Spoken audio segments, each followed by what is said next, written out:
Hello, আসসালামু আলাইকুম। কেমন আছেন সবাই? আজকে আমরা চলে এসেছি রাজবাড়ী জেলার মুরারিখোলা গ্রামে। গ্রামটা যখন পানি থাকে এই সেতুর নিচ দিয়ে, তখন তার ভিউ থাকে অন্যরকম। তা যখন এখন শুকনার সিজন, যার কারণে পানি কমে গেছে।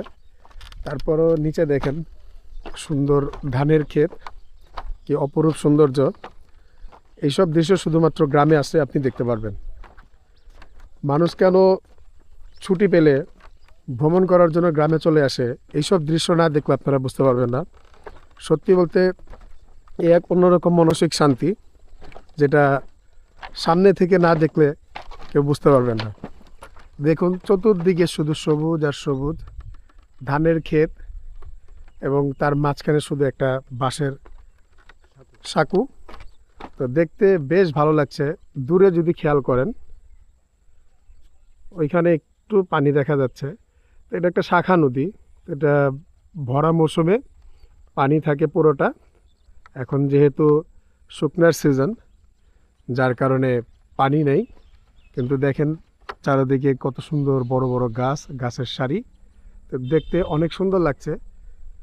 তো চলুন দেখতে থাকুন, আর একটু সামনের দিকে আমরা আগাই, দেখি কীরকম দেখা যায়।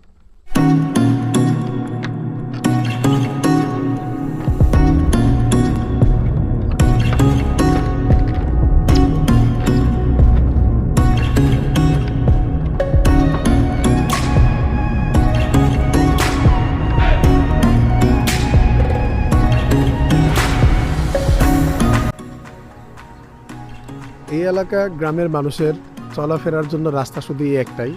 তো ভরা মৌসুমে এদিকে পানি থাকে, দেখতে পাচ্ছেন। তখন নৌকা ব্যবহার করে তারা।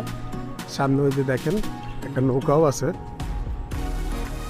তো ওই যে দূরে দেখা যাচ্ছে বাড়িঘর, তারা এই রাস্তা দিয়ে চলাচল করে।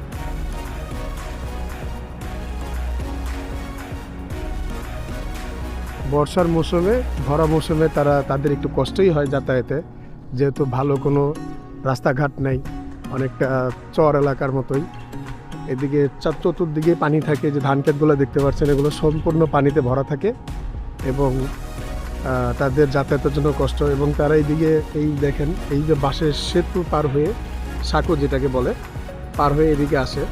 তো সেই ক্ষেত্রে তারা বড় কোনো গাড়ি বা কোনো কিছু নিয়ে এখানে আসতে পারে না। তাদের একমাত্র যানবাহন হচ্ছে সাইকেল। এই বাঁশের সাঁকো দিয়ে তারা সাইকেলেই পারাপার হয়। এছাড়া ভারী কোনো জিনিস তাদের নিজেদের বহন করে নিয়ে যেতে হয়। তাদের জন্য বেশ কষ্টকরই, কিন্তু এরকম এলাকায় থাকাটাও একটা ভালো জিনিস। সেটা হচ্ছে যে কোনো দূষণ নাই। আপনার প্রাকৃতিক যে একটা সৌন্দর্য, প্রাকৃতিক একটা পরিবেশ, সুন্দর সব কিছু, সুন্দর বাতাস, সব কিছুই তারা পায়। তাদের কষ্ট শুধু বর্ষার মৌসুমেই, যেহেতু পানি থাকে তখন।